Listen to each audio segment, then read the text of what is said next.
Our last speaker for today is Dr. Lila Rakoczy of the GLO. Lila holds a bachelor's degree in history from King's College London and a master's in historical archaeology and a PhD in archaeology from the University of York. I have to say that as a 3-year visiting assistant professor of history at Sam Houston State University, she taught a range of undergraduate and graduate courses in U.S., world, British, military, and public history. She also taught in the Texas prison system, so pay attention now. Her diverse work experience includes 6 years in a museum and heritage sectors in UK and 3 years as the military historian for the Texas State Historical Association. She is currently the Education and Outreach Assistant for the Texas General Land Office Archives, where she oversees educational and public history projects.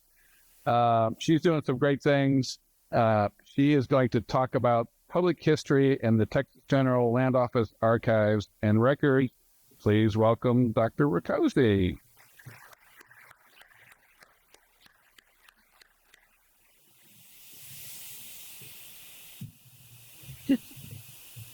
Thank you, Mark. As Mark pointed out, unfortunately, there will be no cannibals in my talk, but I do have sea monsters, so I hope that's a good trade-off. So it's my pleasure this afternoon to give you an overview and an update on some of the public history projects that we are doing at the GLO.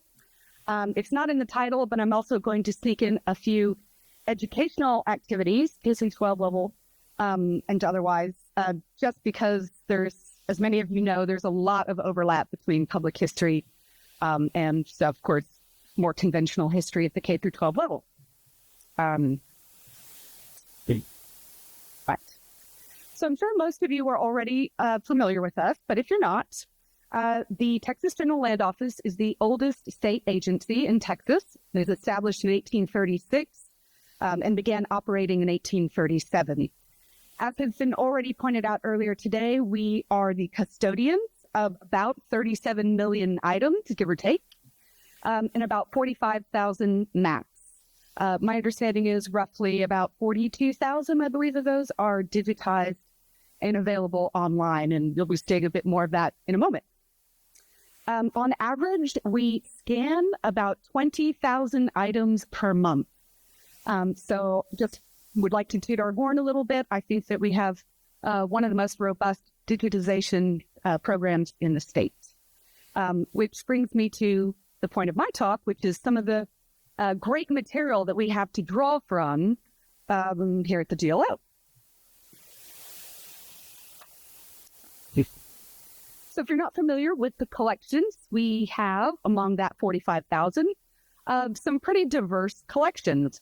We have strengths in some surprising areas that you might not consider, such as the Western Hemisphere, although we have seen some examples of that today, going back as far as the early 16th century.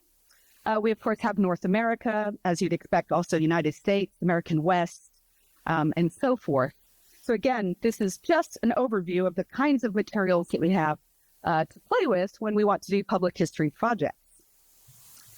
So this is historictexasmaps.com, and this is where the majority of our maps that are digitized can be found.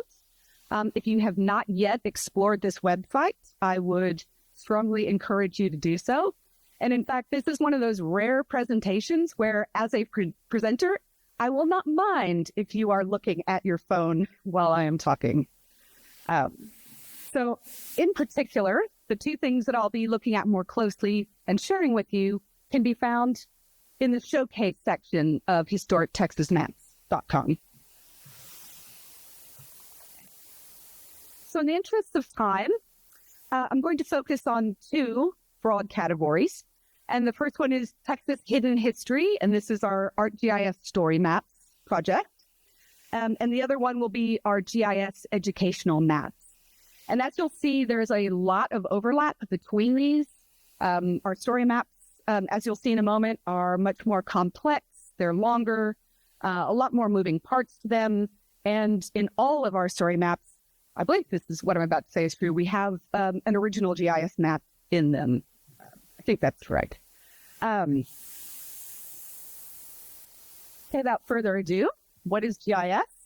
A little disclaimer, I am not an expert in geographic information systems.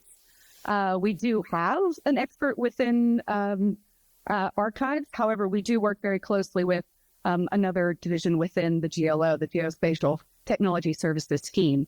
So having said that, within archives, we do create these GIS maps. And in layman's terms, what we're doing is we're combining different layers of information. So in this instance, the historical information can include census data, it can include troop movements, it can include plots of land, various types of historical data. And this is where archive staff come into play. On the GIS side of the fence, we have geography, topography, and so forth. So a lot of what we do with our project is determining what information we want to include and what information we want to exclude. And of course, the fun part of aesthetics and design and how do we want this to look. So for our GIS educational maps, a question that is probably in some people's minds is, well, why? If you have such an excellent collection of historical maps, why would you create maps from scratch? And there are a couple of reasons. One reason is because it can help users better interpret existing historical maps. And a great example is the sort of hybrid map up here. The map that we created, the GIS map that we created, is, of course, the half of it is the one on the right. The one on the left, it might be familiar to you. It's actually titled Map Showing the Distribution of the Slave Population of the Southern States of the United States. And it was an important map of the American Civil War. It was created in 1861 using U.S. Census data. And in fact, it was such an important map that President Abraham Lincoln referred to it as part of his military strategy. In fact, there is a very famous work of art by Francis Bicknell Carpenter, first reading of the Emancipation Proclamation of President Lincoln, in which the map on the left, I was eventually going to do that at some point, and it actually features in this work of art. And so historians consider the one on the left to be one of the earliest statistical maps of its kind to use U.S. Census data. So if this map is wonderful, and it is wonderful, why would we want to sort of recreate the Mona Lisa? Well, the one on the right, as I'm sure you'll agree with me, is a lot easier for younger learners. We've also, for the new GIS map, we've actually condensed the number of percentiles. So instead of 9, I believe we condensed it to 4. So instead of getting a slightly darker shade of gray next to a slightly lighter shade of gray, we now have colors that are much, much easier to interpret. Another reason to create our maps is because of the demands at the K-12 level by teachers for these types of maps. And what we want to address is there are a lot of maps that you can Google, GIS maps that you can Google, and you can just find some that look very pretty, but you have absolutely no way of knowing how accurate they are. They can be riddled with errors. And so what we wanted to do was to commit to creating GIS maps to a very high standard. And so with that in mind, we actually include citations, tiny text there. So we actually convey to the user, this is where we got our information from, so that they can make an informed decision about whether or not they want to use one of our GIS maps in their classroom for educational purposes. We also create them for GLO blogs, for GLO presentations, and of course our story maps, which I will get to in just a moment. And I was so pleased that Dr. Tyler was talking about the urban expansion between 1870 and 1890. And this is serendipitous. I did not do this on purpose. But this map, which we created not long ago, actually uses 1880 census data, U.S. census data, to show the size of U.S. cities. And so you really get a sense from this map, not just the size of Texas cities, but it gives you contextual information. So these are just two examples of the type of GIS maps that we've been using. Another thing that we're quite proud of, and it matters a great deal to us, is to make sure that these are as accessible as possible, particularly visual accessibility. So GIS software allows the user, or the creator, I should say, to view different drafts using visual impairment modes. So you can set it to certain red impairment, certain green impairment, certain blue impairment. And this has been invaluable for us during the design process, because we can then check settings and say, well, it's hard to tell the difference between this troop movement and that troop movement. So it's been great for that. It's informed our decisions about what I like to think of as building in redundancy. So you can, for example, make different movements, different colors, which is great. But then you can also vary, I should say, the lines themselves, so dashed and so forth. So you're giving that sort of extra layer of accessibility. Another factor that we think about is that if these are being used by, for example, K through 12 teachers, yes, many, I would perhaps argue even most of them are probably using them, through technology, on screen in their classroom. But we want to design these so that if they do print them, they print very easily at 8.5 by 11. And we also double check to make sure, are they still readable if they are printed in black and white? Can you still actually interpret them and use them, to your advantage?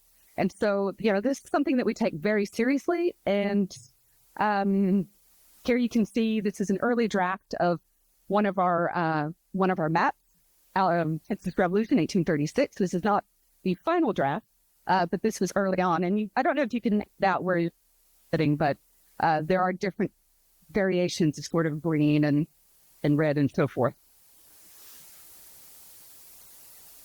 Another aspect that we take very seriously and that we're very proud of is that these GIS maps, although they are project managed by Arc-GIS staff, they are created through a partnership with our geospatial technology services teams within the DLO, and perhaps even more importantly, through the labor of GIS interns. This internship is fully remote, so if you are a Texas college student and you apply and are accepted, you don't have to move to Austin. It's paid. So while you are a student, you work a certain number of hours per week, and you work with archive staff and other divisions as well. They don't just make maps for archives. But we're very fortunate in that it becomes a truly collaborative process where I can't count the number of projects I've been on where the intern has said, well, why don't we try this? And so that's a really exciting aspect of the project. Another thing that I love is that, and this is a screenshot of Showcase GIS Educational Maps, that section there. That is a screenshot of a map that was created by virtue of a partnership between an archive staff member and a GIS intern. And I've marked in yellow the name of the student and the archive staff member. So this is something that once completed, once uploaded to our website, a GIS intern can then put that on their resume. And they can then say, I've created a map for the Texas General Land Office, and here's the URL for it.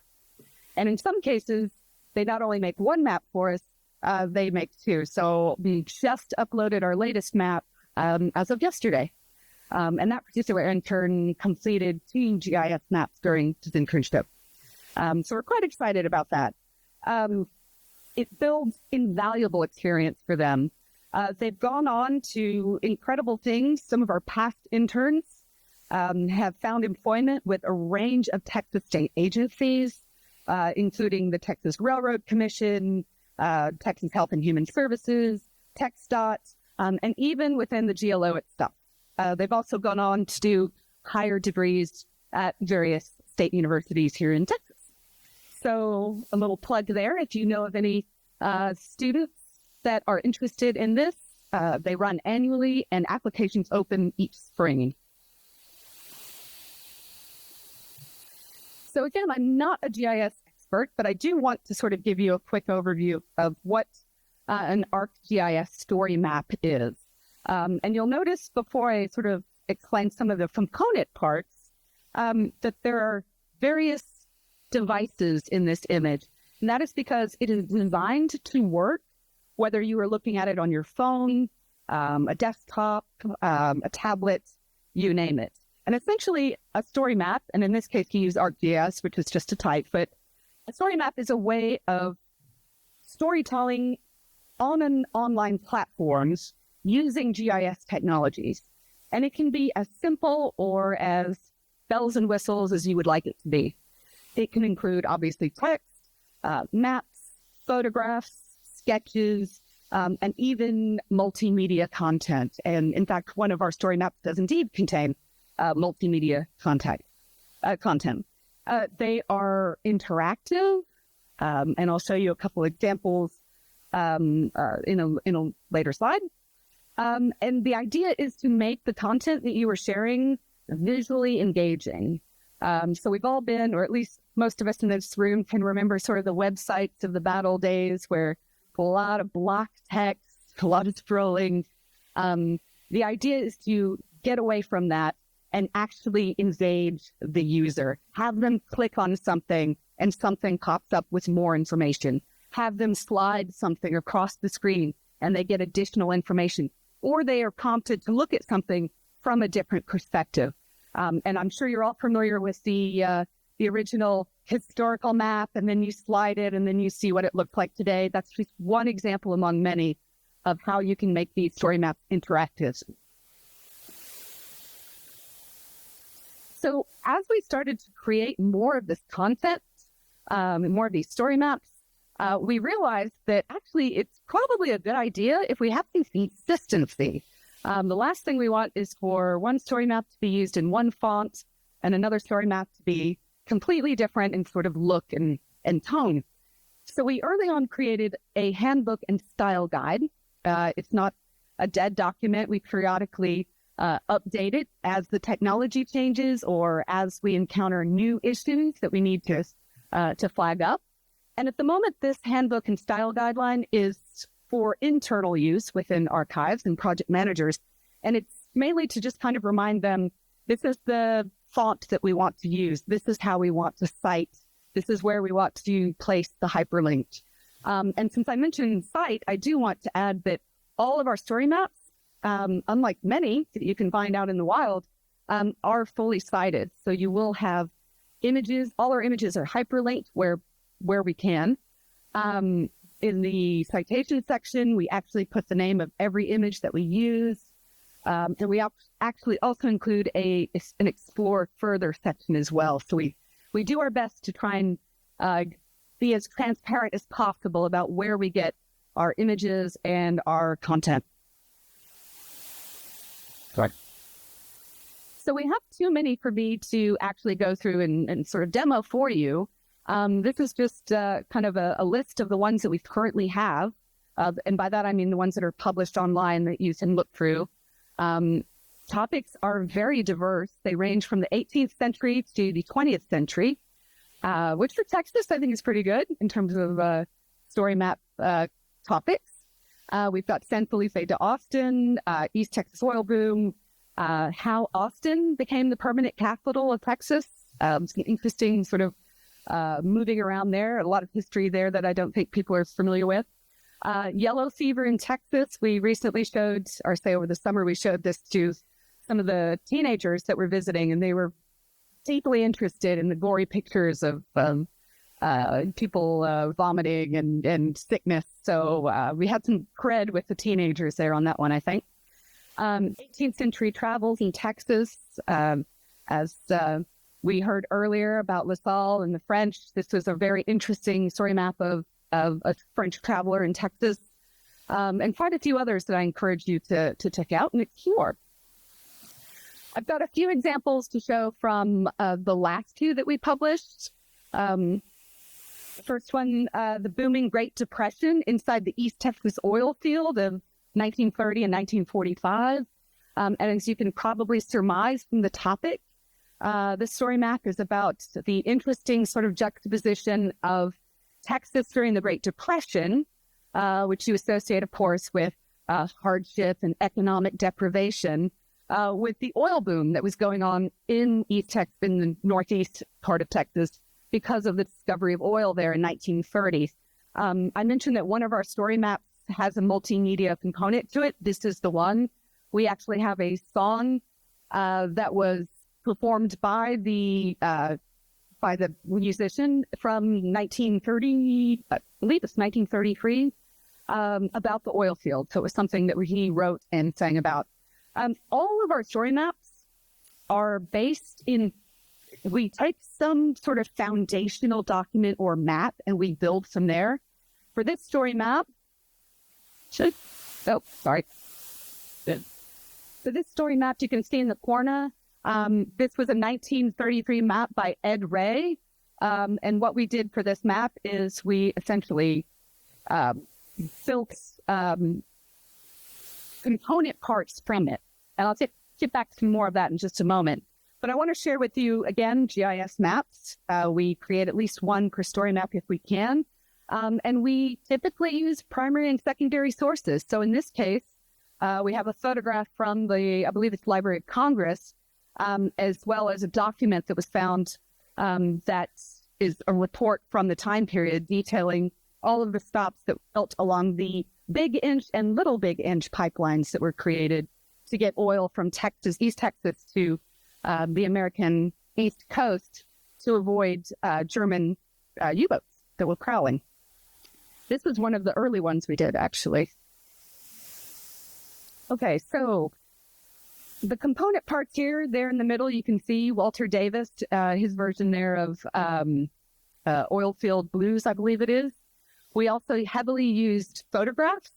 In fact, I like to give a shout out to the East Texas Oil Museum because they were very generous early on with allowing us to use a lot of their photographs. In the upper right-hand corner, I mentioned the slider earlier that you're probably very familiar with.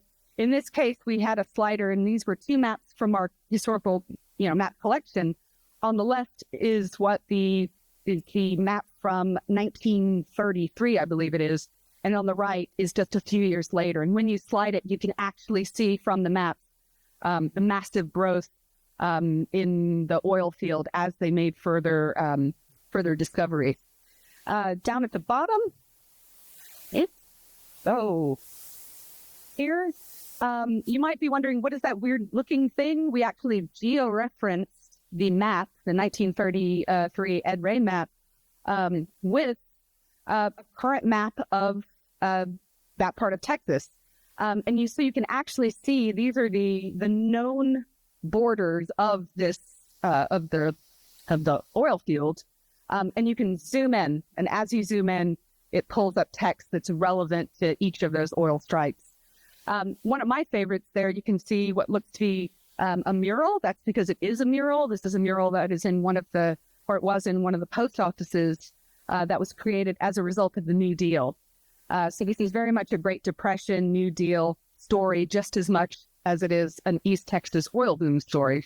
And we did this fantastic thing where we juxtaposed it next to one of the black and white photos that was taken from the photographers that were sent out during the New Deal. And I just love this little detail that you can see here. This is a detail from the map showing an Art Deco building and also what looks to be a courthouse. And that is the building itself. So this is a fantastic little map. And it's something that we do, again, with each of our story maps, where we take what we think is sort of a hidden gem, hence the Texas hidden history, and we try and really promote it and pull in other images to tell that story. And here you see just a bigger zoom in on that map. And this is where I sneak in some of the educational materials, which is the story maps. Although arguably they are pitched at an adult level and they're what we would term public history outreach, there are applications that we can make with K through 12 education. So we are working on materials that we can offer to teachers where the story maps, at least for younger learners, are pitched more as context for the educator. So here is a story map where you can get up to speed. And maybe you want to share portions of the story map with your class. where you go to a certain section and you show them something and then you use our materials. So this is something that we're still working on, and we hope to roll out later on after our new website launches this fall. There we go. And so I mentioned our gratitude towards the East Texas Oil Museum. One thing that I love about these story maps is that there's been a real potential for the building up of relationships and partnerships. And this is one such example where the East Texas Oil Museum created a temporary exhibit, the Man and the Map exhibit, which just finished this past June, where 5,000 visitors came and saw this, including about 2,500 school children. And what I love about this is they also were kind enough to include our story map in a touchscreen kiosk. And so it's this real sort of building of relationships, getting more information. For example, when I visited this exhibit, one of the details this is about the fire. There's a fire that occurs that's drawn on the map. There was a detail on it that I never quite knew what it was about. I just sort of was like, I don't know what this is. So I just sort of glossed over it. And I was talking to the staff there, and it's actually a fire shield, and it was part of their exhibit. So again, they were learning from us. We were learning from them. It was this real symbiotic sort of relationship, which I think is fantastic. We also, sorry about that. I seem to be missing one of my images. We also recently partnered with San Felipe Austin State Historic Site. And that we did through our latest published story map, which is Best Laid Plat, San Felipe de Austin in Vision and Reality, 1823 and 1836. And once again, we used a foundational document or map from our collection. You see here, one-of-a-kind documents compiled by Stephen F. Austin, essentially laying out his vision of what San Felipe would look like. And of course, if you read the story map, you see that the reality was something very different. We also did, of course, create another GIS educational map. That's one of the old 300s, which you can see here. And in the partnership that we established with San Felipe de Austin State Historic Site, we were very honored to loan them certain items for their temporary exhibit, which was concluded, I believe, just the end of August. I think that's correct. I do need to give a shout out to the staff there, as well as Michael Moore. His invaluable research on the probate records allowed us to really flesh out this story map. And of course, the staff at San Felipe State Historical Site allowed us to have a better understanding of the built environment, which is archivists and archives staff were not always the best staff. So what are we working on at the moment? Well, we have a few story maps that are in various stages of production. If you haven't visited Stephen F. Austin building, where we're located within the past 8 months or so, you might have noticed if you went to the research room that we do have a geology exhibit, geological specimens as well as geological maps. We are finishing up a story map that will essentially serve as a digital version of this exhibit. So once the exhibit is over, we'll have a version that will live on. And you can see that in the banner there. We're also working on some records that we have in our collection, and they will form the basis of a story map. Accountable, Ken Towery and the Veterans Land Board scandal, which draws from some of the mid-20th century documents in our collection that tells the story of a land fraud scandal that occurred. And my personal favorite, we are also finishing up a story map on the U.S.-Mexico War. We are particularly fortunate that we do have quite a few U.S.-Mexican War maps in our collection. There is a lovely You might be familiar with it. Bird's eye view of Zachary Taylor's army at Corpus Christi. That makes an appearance. We also have some historical battlefield maps from Cerro Gordo, battles of Cerro Gordo and Buena Vista. And we're unusually, our cup runneth over. We have about 4 GIS maps that we have created, 3 of which I've shown here. And one thing that I'll note on that is, well, a couple of things. One is the color palette perhaps looks very different. One of the things that we consider is what is the age level? What colors have we used before? What is likely to sort of hold a younger learner's attention? Another thing I'll point out is that sometimes a map will look, as I'm sure you'll appreciate, deceptively simple, but actually contains quite a lot of layers of information that were very complicated to include. So, just in these 3 maps at the bottom, we have, I'd say of the 3 of these, obviously the first one is the simplest to show the disputed territory between the United States and Mexico. And I will just add quickly, we are so committed to accuracy, the rabbit holes we went down for this so-called simple map, just to make sure that we were confident about where we were placing the border of Texas there, the western border of Texas, that we went down some pretty obscure source rabbit holes. The middle map, a lot of troop movements, a lot of second guessing, a lot of looking at sources. And again, just to remind you, we do put the sources that we consult at the bottom of each of our static maps. And the third one there, again, very complicated pieces of legislation, territorial changes, and so forth. So wrapping up, I just wanted to give a shout out to 2 publications. One which has just happened a few weeks ago that our GIS maps have appeared in. The first one, just published August of 2024, has been Texas Population Distribution in Cities per the U.S. Census of 1910. And that is the map that you can see on the left. And we worked with Texas Historical Commission, and in particular, one of the compilers here in the room, Stephen Cure. This map appeared in their recent publication, A Centennial Perspective on Texas in the Great War.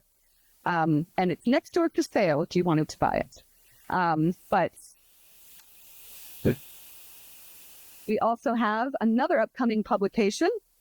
This is Texian Exodus, the Runaway Scrape and its Enduring Legacy. And we worked with Dr. Stephen Harden on our Texas Revolution map. And you saw an earlier iteration of that with the visual impairment slide. This is the final document. And I think it's safe to, well, maybe not. I was going to say there's another map that we're laboring on as well. But this map, we really took our time with, and we went through multiple drafts on, as you would expect for something as important and as multifaceted as the Texas Revolution in 1836. So we wanted to make sure that we got troop movements right. We wanted to make sure that we got zones of civilian flight correct. And in that respect, Dr. Stephen Harden his input was invaluable because he was able to point us in directions that we hadn't considered in terms of where civilians are fleeing to and from. Unlike many maps that you might find on the Texas Revolution in 1836, ours actually includes what the Americans are up to up there, Fort Jessup in Louisiana. And it was important for us to include that to give I would argue no map is ever, quote unquote, complete to all-encompassing. But we tried our best to include as much of that complexity as possible. And just to challenge us one step further, Stephen Harden said, I love this map so much, I would like it in my upcoming book. And there's just one problem. It can't be landscape oriented. It needs to be portrait oriented. It can't be in color. And you need to shrink it down.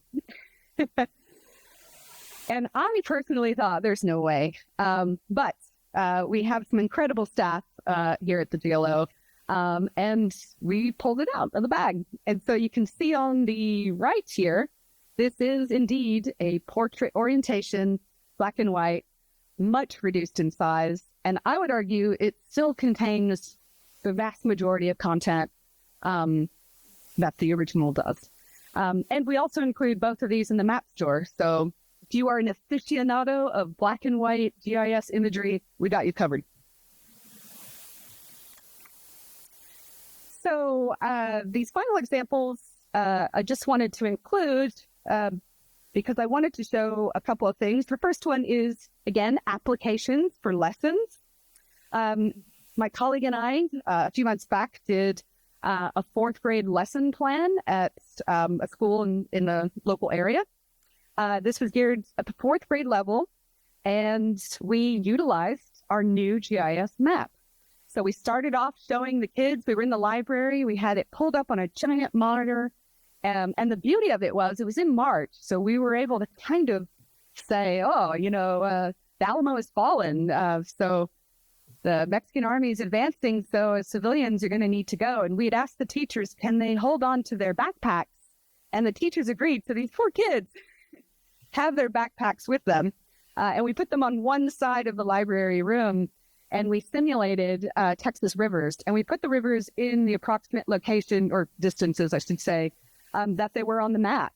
And we basically created a scenario where we bottlenecked them. They could only move under certain conditions, and they had to make choices about whether or not they were going to give up warm clothing or food or other factors. And essentially what we had happen at the end is exactly what we wanted to happen at the end, which was some of the kids got to the far end and quite a lot didn't. But we did put them out of their misery. We said, okay, you've heard news. There's a great battle at San Jacinto, and you can go back to your homes. Hope you're not burned. No, we didn't have that part.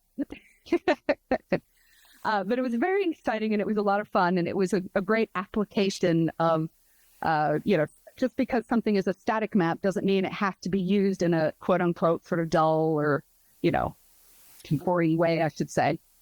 And a second way that we have used GIS a little bit differently here is my colleague created a simple GIS map of the Capitol complex.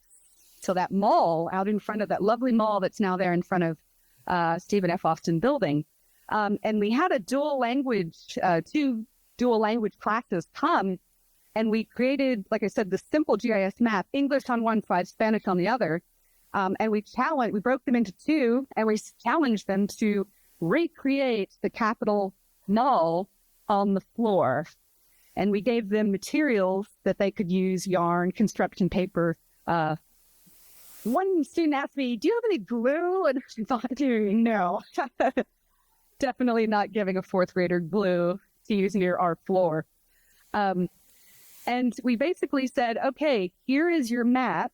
Here are some images, and we gave them images of the various, if you've seen the statuary that is around the Capitol of the bats and I think it's horned lizard and so forth. And it was just sort of chaos the first, I'd say, 10, 15 minutes. And then it was fantastic to see how they were looking at our GIS map, and they were trying to orient. And we gave sort of we asked the student to give, or the teacher to give a compass rose to the student that had sort of the most responsible air about them. And it was just a lot of fun. And the feedback we got from teachers was incredible. And they said, not only did they recommend us so that we had a repeat visit from other dual languages classes, but they said, we're going to try and recreate this in our own classrooms. And you can't get a better endorsement from a teacher than that. So, ending my presentation. It has nothing to do with GIS maps, but I promised you a sea monster. And it kind of ties into the second point I want to make about maps. And I don't have to tell you all this because you're at a cartography themed conference. Maps can be fun. There are multiple ways that you can engage with a map. These are some images, or image there at the bottom, I should say. There.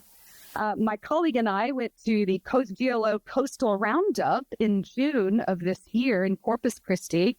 And at first we said yes right away when they invited us, but then we thought, what does an archive, how can we do archives outreach literally on a beachfront? Because usually you don't think of sort of beaches and paper. So what we came up with is what we call sort of informally our Frankenstein map project, where we created these framed sort of velvet canvases here. We made 2 of them, and then we printed loads of details from various maps in our collection, sea monsters, ships, miscellaneous things. And then we printed a certain number of land masses, and you can interpret land masses different ways.